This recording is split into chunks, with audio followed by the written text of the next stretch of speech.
Welcome to What Are You Sporting About podcast, a podcast about business, employment, sports, and entertainment to help educate, support, and guide you to your next level. Here's your host, attorney Savania DeBarros.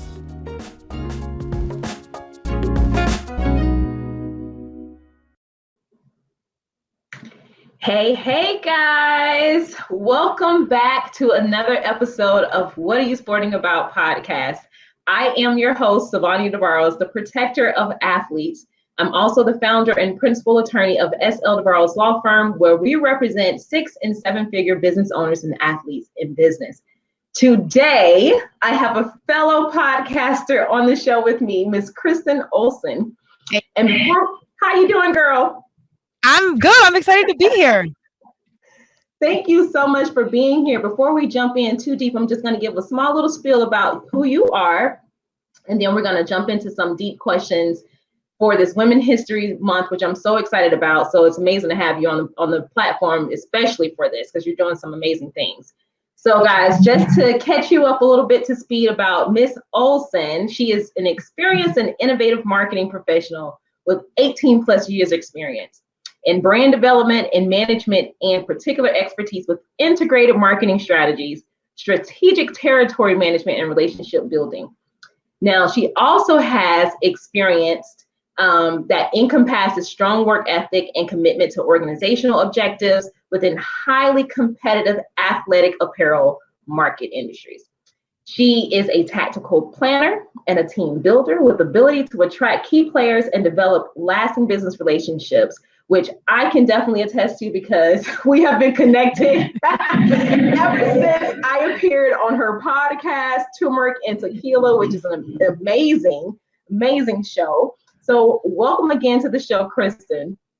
Yes, thank you so much for having me. And I think it's worth noting that we actually just met off LinkedIn. I can't even remember if it was a connect or a connect, but it's so nice. Like I said, I think it's always affirmations from universe, God, Madonna, whatever you believe, that things are in motion when the good humans are coming into your world. So it's been a pleasure working thus far, and I know we have some big things ahead. Absolutely. And okay, before we go into the whole spill. So if you guys are listening to this, you can't see me, right? But I am wearing one of Kristen's shirts, Graceful Disruption, which is so necessary. So like I said, we are in Women's History Month in March, and Graceful Disruption is just so beautiful because we need a lot of women like you, women like me, who are getting up, moving out of their own way, telling fear no, and disrupting the status quo. So where can people get these shirts? Because I really like this.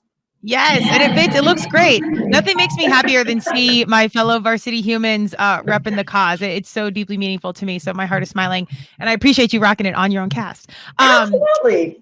Everything is at turmericandtequila.com. The store is pretty bleak right now, thankfully. So we're almost out of like everything. But we're going to be partnering up with another online situation that basically prints our stuff for us, and we're going to be streamlining some of that process, and we'll have a lot more stuff available. So I really appreciate everybody that's already ordered and supported the cause, and we're going to have more really cool things coming. So Turmeric and Tequila, I think it's /shop, turmericandtequila.com/shop, but you can get the goods. All right. So is there anything that I missed opening you up, telling people about who you are, that you may want to add? Well, I appreciate that wonderful intro, by the way. It's always nice to hear like, oh yeah, I've done some things. Like that's good to know. But alongside that, I think the baseline, the why behind the podcast was really coming from the athletic situation, which I know you can relate to, being competitive in sports and then competitive in the professional world. The podcast was really birthed from some of the smoke and mirrors in both of those worlds. And we really wanted to bring some transparency to the game. As you said, graceful disruption. Grace is something I've continued to work on as a competitive athlete, because we'd much rather just run through the wall and fix it right now versus, go through a process. So that's strategically in the disruption part. So mainly through line is that Turmeric and Tequila was kind of birthed from all those things coming together and be like, all right, we're going to start telling the truth on what's going on out here. Love it. Love it. And one of the things I told Kristen before when we first met on her podcast is that the name of her podcast are two things I love. Yes. I love turmeric. I almost cook everything with turmeric. Yes. And I love tequila. Well, I love margaritas, and margaritas are made with tequila. So, We'll take it. hey. So I want to ask you though, what does the question, what are you sporting about, mean to you? Well, I found you on LinkedIn or vice versa or something. And so the second I saw that, I always love working with my fellow athletes. I think there's just something you get at a young age, like commitment, time management, teamwork, responsibility, because it is like a full-time job when you're in college. Yeah. It's no joke. And you're a 0-year-old when you're in college, you're still trying to get it. So it's a major responsibility to take on amongst many awards and gifts that come alongside it. But when I read, what are you sporting about? To me, that was like, what's your lifestyle like? Because everything to me relates back to the field and like sports analogies. So my lens for what are you sporting about was just like, how are you living? Like, what's going on? And how does that kind of, work and coincide with your, I want to say, competitive life, if that makes sense? Yeah, that's a great perspective. What is your lifestyle like? Because I don't think a lot of people think about their lifestyle. And then on top of that, how much do you like and appreciate the current lifestyle that you have, right? And so I think we're always thinking of the next best thing. What can we do to get this? But we're not thinking, how, once I get to that next platform, how does it contribute to the lifestyle that I have versus the life I really want to have? So I love that, Kristen. So as my fellow podcaster, businesswoman, a woman who's making history, I do want to ask you though, how have you been able to use your podcast to make impact for your listeners or viewers?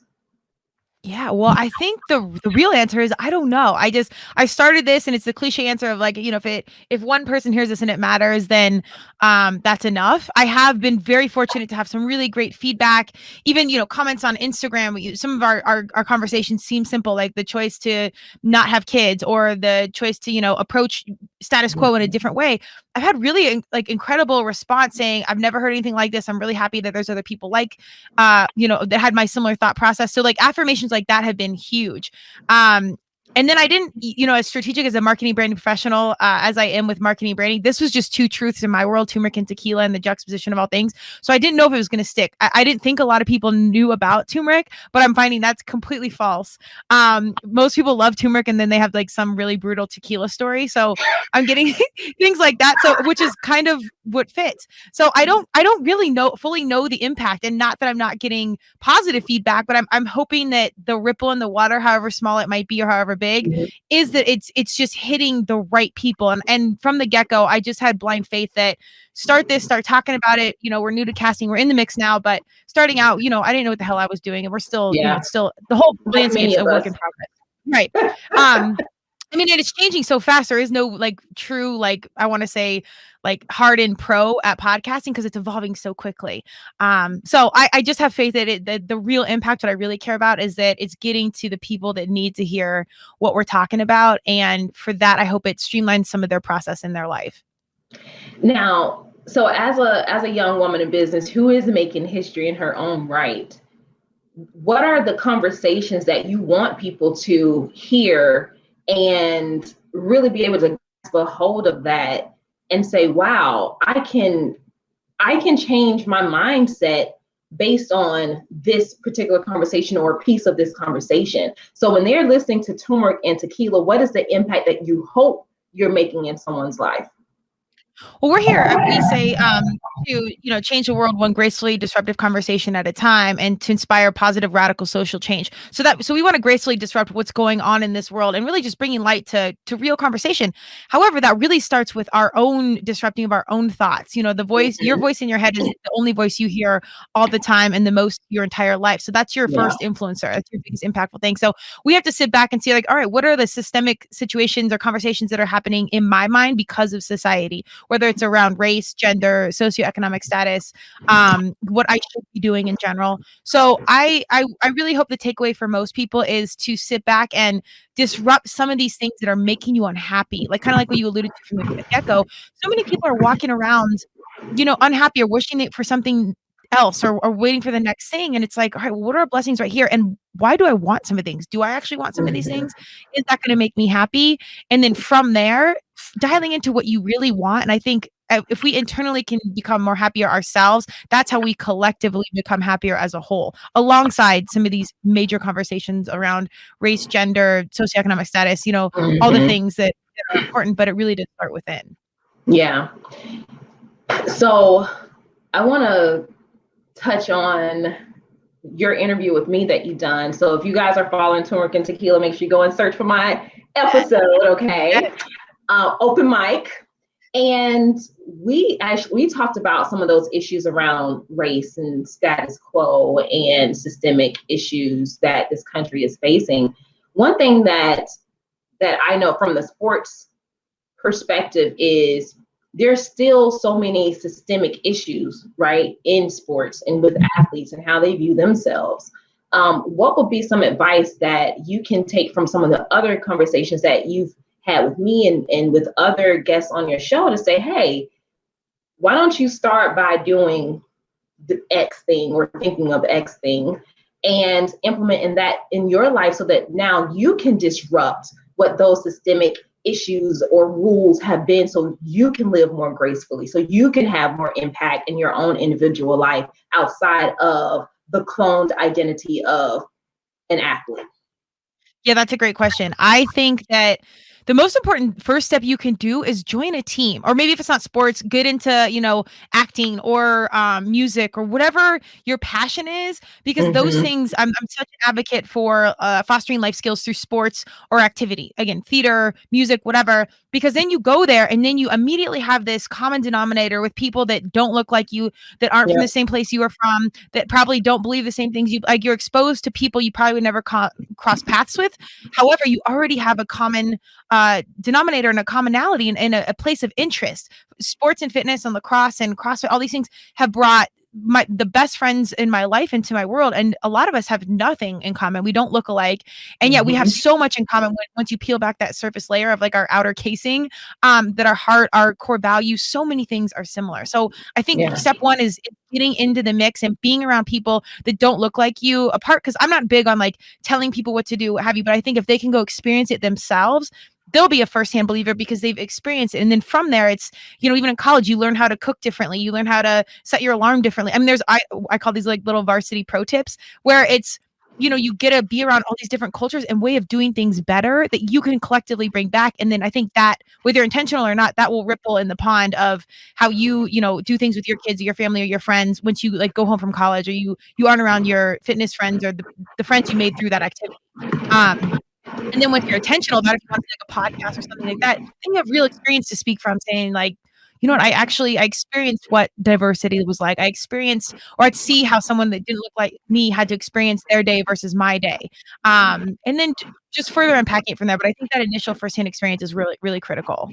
I love how you say varsity pro tips. And I've heard you use varsity humans, varsity, and it just has me thinking about, in high school, all you want to do is make the varsity team, right? But you've been using it in the context of humanity and growth and development, being at the varsity level. So we compare varsity with being the best, right? We want to be on the top team. And so taking that into account as being a varsity human, and the conversation we've been having about lifestyle and being able to foster certain skills through sports, why do you think it's been difficult for athletes to realize that they're not actually living a varsity level life, in spite of the fact that they actually may be in the pro level sports? Yeah.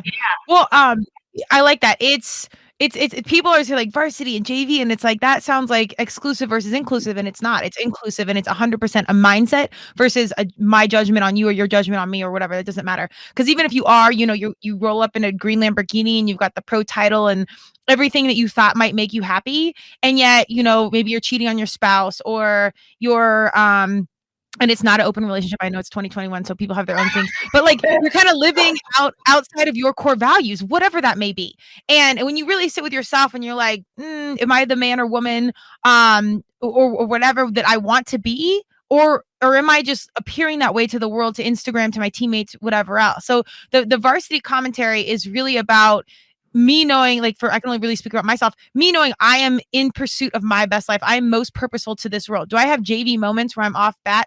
100%, probably more than the varsity ones. But it's that constant mindset of like, come on, are we doing the most right now? Can we get back on track? Can we, be productive, be useful to this world, etc.? It's like, it's a constant mind check for me. And when you start to surround yourself with people like yourself and you see like, oh, look at, now she's doing this. Okay, now we're getting on this. So that was a failure that I saw, but look how she's covered. Like, you can get around it. And it's, I think, this constant evolution of like varsity and JV moments, but it's you holding yourself accountable. So again, and that goes back to inner peace. If it looks good, that's fine. But if there's something off inside and you're not really challenging yourself to live in that manner, that the rest of the world, I really do think eventually sees that. Yeah. Oh my God. I love that, that conversation, because everything that you said made me think about the woman, the businesswoman, or the female athlete, or the former female athlete, or the woman who used to do all the things and now she's lost her identity completely. She's stay-at-home mom or whatever, you know what I mean? And it's so important, and I definitely want to highlight this, especially during Women's History Month. It's so important that women find ways to disrupt the status quo of what they've been told about themselves. So I want to ask you, what have been the key things personally for you that you've been able to latch on to first off recognize your value, and two, go after what you want in spite of how scary it may be? Yeah, I think most competitive athletes, whether your career is through high school and competitive or college, or maybe you have the opportunity to go professional, I think at some point it really does end, as much as I hate admitting that, or I should say it transitions into something else. Yeah. But in that transition, you have to let go of, I was a collegiate lacrosse player. So when I graduated, it was like, I fortunately, I don't know if I'd say fortunately, but I guess fortunately, tore my ACL in 2001. And so and I had traveled 2,000 miles from Colorado to go to a D1 top 20 school, walk on, turn down some scholarships. Like, it was a whole process to get there. And I was a bench warmer freshman year. So I very much and I knew that was going to happen, but I had to earn my way onto the field. Finally got back, tore my ACL. And it was a deep awakening early on of like, oh God, my identity is stripped away. What do I do? I went into depression. I lost like 35 pounds. Like, there's no tequila. There's certainly no turmeric then on a college budget. We had no balance. So I had to kind of learn that, where I think a lot of collegiate athletes, once you graduate, you're like, oh shit, you have this loss of identity. I'm a lacrosse player. I'm a basketball player. I'm whatever. And then you have to move on. So I think that is applicable to the conversation now. I'm a stay-at-home mom. I'm a lawyer. I'm a wife. I'm an entrepreneur. I think all of these, again, these are like ideas from society of like how I should be, that I cling to, so society, the world, understands me. I think the graceful disruption is us letting go of all those identities, and in the same time hanging on to pieces of them. Like, yes, I am a lacrosse player, I'm an athlete, I'm a competitive CrossFitter, and I'm a dog mom, and I'm a philanthropist, and I love to cook lasagna or whatever. I'm turmeric and tequila. Like, I love to party. Like, we're gonna have fun if you're hanging out with me. So it's not really having to box yourself into this. It's kind of being all things, and mostly just letting it go with yourself. Like, we think we need these deep identities, and we don't, because they're all true. Yeah. And and it's also the balance part of it too, because when you start trying to fit into certain boxes or labels that other people have for you, it's more constraining to truly live. Because I speak a lot about your purpose, finding your purpose, living in your purpose, removing fear so that you can operate in your purpose. But if you're so confined to how other people have defined you and allow that to now disrupt your own life, because you're not living a true life, you're not being authentic to yourself, because you're so busy telling other people that what they've said or how they described or characterized you is true, and it depletes your happiness. You know what I mean? And I think a lot of women, unfortunately, that narrative is started earlier for us. We're always the last to have the opportunities out there for our male counterparts. I'm actually happy in that you were able to bounce back from your injury, because normally that would be a hard situation to recover from, and especially for a female athlete. There's so many other opportunities out there, but I think sometimes from the athletic perspective and that only female perspective, the mindset is so different, because you fought against an entire institution, centuries of rules and regulations and downplay of females that, you're not good enough for it. Right. So how can you put yourself in the right headspace to say, I have the willpower, I have the ability to move beyond what is right now, so that I can create something amazing for my future? Well, I as much as, I want to take credit for things and, we think we're in control. I think universe, God, Madonna, whatever you believe, has a sick sense of humor. And even looking back, I'm the oldest of 4 and I have 3 younger brothers. So from day one, I was kind of in this leadership role, whether they wanted to follow me or not is a different podcast, but in this leadership role. And it was like, I'm 40. I grew up, high school was like 90, 5 to 99. And so back then, like still wasn't a lot of stuff for women, as archaic as that sounds. Like it was a minute ago. Like, you don't see like women's wrestling, not that I was wrestling, but like all these opportunities for girls. And I remember my mom saying to me, like, we had swimming and cheerleading. You're so lucky that you get to do lacrosse and you get to do these things. And my brothers would go play stuff. And it was a constant thing for me. I also just think it's my personality, where it's like, I was like, well, and me too. I want to do this. Well, I can do this too. Like, I didn't want to play football, but I would go like put on their pads and we go play in the yard, because I just wanted to be part of what they were. And I remember my first real piece of like feeling inequality was my grandfather talking about baseball. Like, it's like the boys could, be major leaguers and make a lot of money. And I was like, well, I could do that, or something along that lines.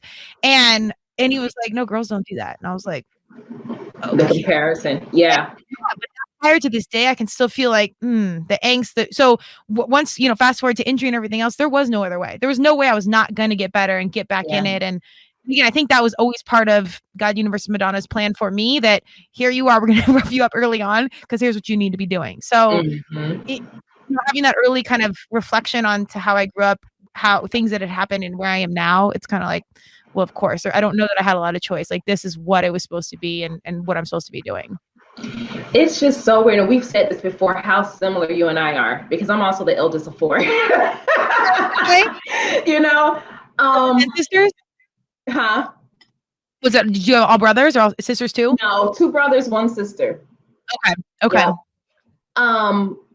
And we both have this determination spirit. Like, regardless, it doesn't matter how down we may get about something, we still have this determination. Like, either I'm going to prove you wrong, and I'm going to prove to myself that I can get up and make it.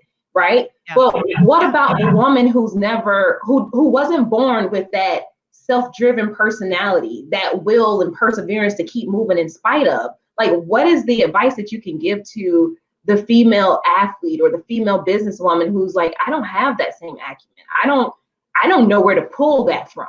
What can they do to start to help themselves to change their mindset in that way, so they can start finding the drive and the determination to get up in spite of?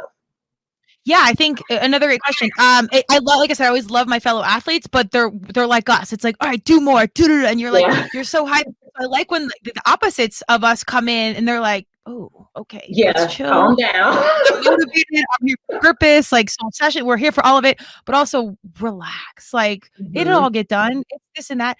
I think everybody is like intuitive or spiritual or religious or whatever kind of like motivates you within your family, your kids, your sleep whatever.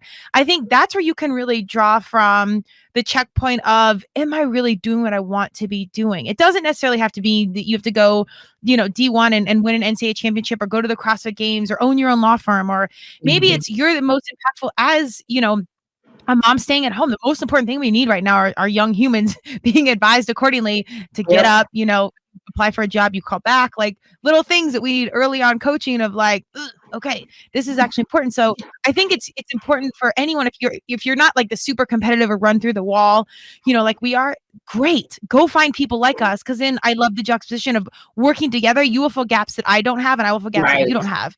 So I think there's a real opportunity to connect, which also we need in 2021. But really, just any intern motivation, having that mindset of you can have the life you want in, working harder, doing more, or just like focusing, praying, getting in your best self, like that life. I think knowing and conceptualizing the life you want is enough motivation, really, for anyone to start to make little steps to move towards that direction.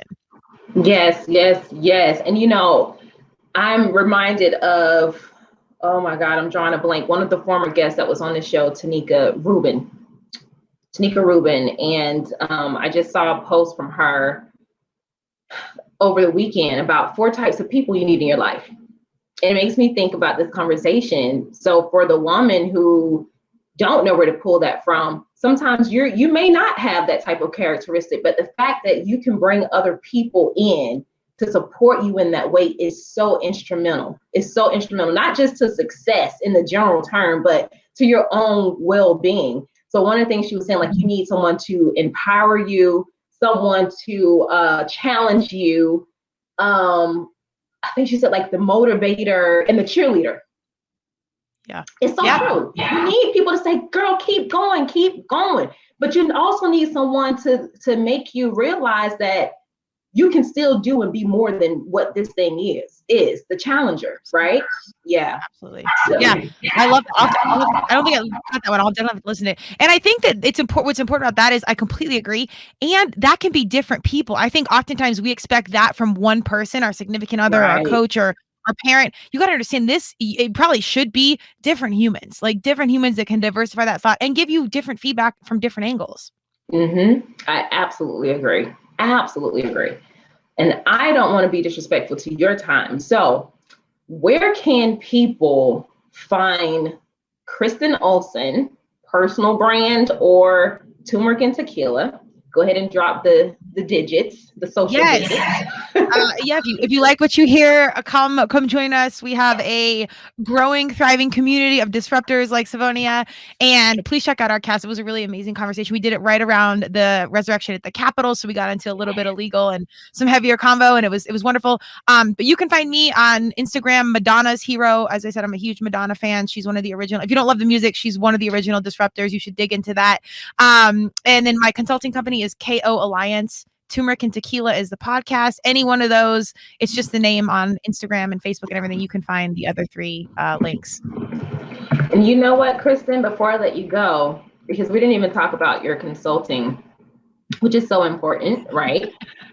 So really quick though, what made you interested in marketing and in advertising consulting? It seems so confusing to me. Well, it's necessary. This is why we would be a good team, because we're totally different brains. Like analytical, you're structured and organized, and I'm more like creative, and I'm pretty organized for a creative, but I abstract and I'm very visual. But again, this is where you build out your like life team. This is why it works. But yes, I got into marketing branding early because coming off of my collegiate experience, I was ready to not have a boss. My coach was great, but I was the oldest of 4. My parents were like, do your thing. And then in came a coach, and I was like, oh, okay, this is a lot of you telling me what to do.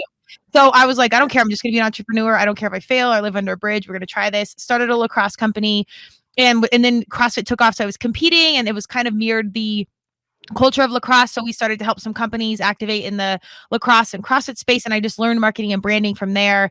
And I had the pleasure of being on the athletic side and the business side. So I had this unique perspective on how to merge those worlds. So I started KO Alliance, and we help companies activate in the fitness, and now it's really the lifestyle space, because our young humans are getting so much more privy to the health and wellness game. It's not just our elite athletes trying to do like human optimization. It's just our kiddos, which is awesome. So we help companies get into space, and we help with influencers and mutually beneficial strategic relationships, sponsorships, the whole 9.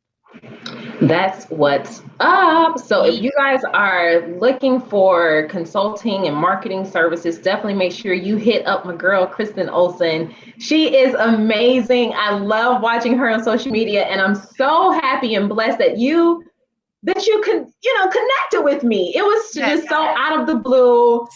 Your message that I received was like, hey, I don't even know how we met, but would you mind coming on to my podcast? And you were gracious enough to do so. Like, that's huge. You never know who's going to hit you up on LinkedIn or whatever. So I appreciate you taking the message. So we're moving in the right direction. I have full faith.